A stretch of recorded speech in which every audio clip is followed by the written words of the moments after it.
Hello, everybody, and welcome to another wonderful day of chemistry. So today we're going to be continuing our conversation on energy by talking about enthalpy.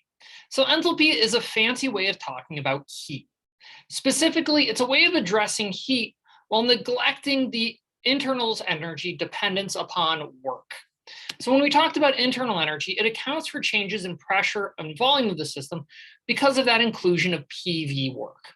To ignore these influences, we introduce enthalpy, which is a state function, which can be defined as the internal energy plus pressure times volume. However, just like with internal energy, we don't really care about the actual value of enthalpy because we don't know the actual value of internal energy. However, what we care about is the change in enthalpy.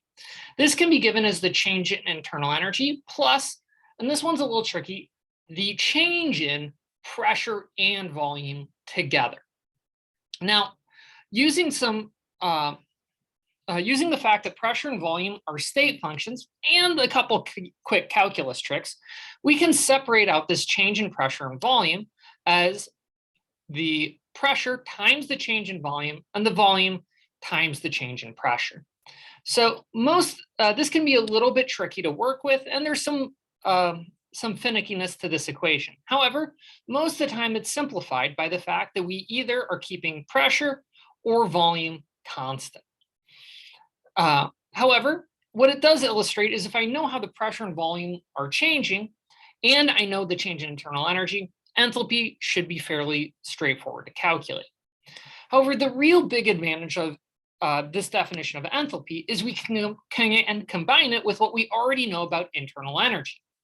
Because using the PV definition of work, we know that the change in internal energy is just going to be heat minus the pressure times the change in volume.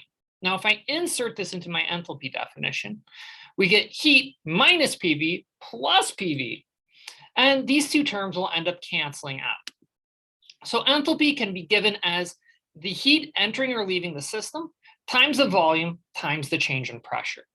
Now, to a certain extent, this leaves us much in the same situation we were with internal energy, where we had a volume pressure times change in volume.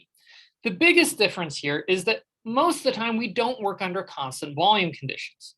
However, constant pressure is a different matter because it turns out we often work under these constant pressure or isobaric conditions. And the reason why is that turns out the atmosphere provides constant pressure. And as a result, under these situations, the change in enthalpy can simply be given as the heat entering or leaving the system. So if you can measure the enthalpy, you know the heat. And this is very powerful because if I know the enthalpy of reaction, I know how much it's going to heat my surroundings. So it is also worth noting that under these isobaric conditions, so these constant pressure conditions, if I'm able to determine my enthalpy, I can also back calculate my change in internal energy using the pressure and the change in volume.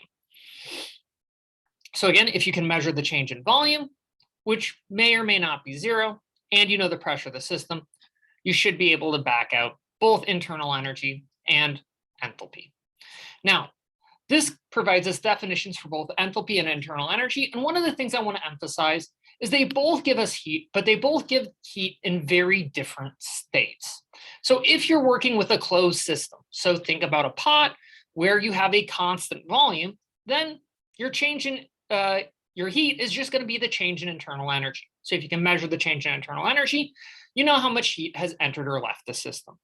In comparison, if you're working under constant pressure conditions, so you remove the lid of the pot, you're now under 1 atmosphere of pressure, which really isn't changing. And you measure how much heat, you measure the change in enthalpy, and you know how much net heat has entered or left the system. Now, next time, we're going to be looking in a lot more detail of how we can measure these changes in internal energy and enthalpy by looking at the temperature of the system. Until then, take care.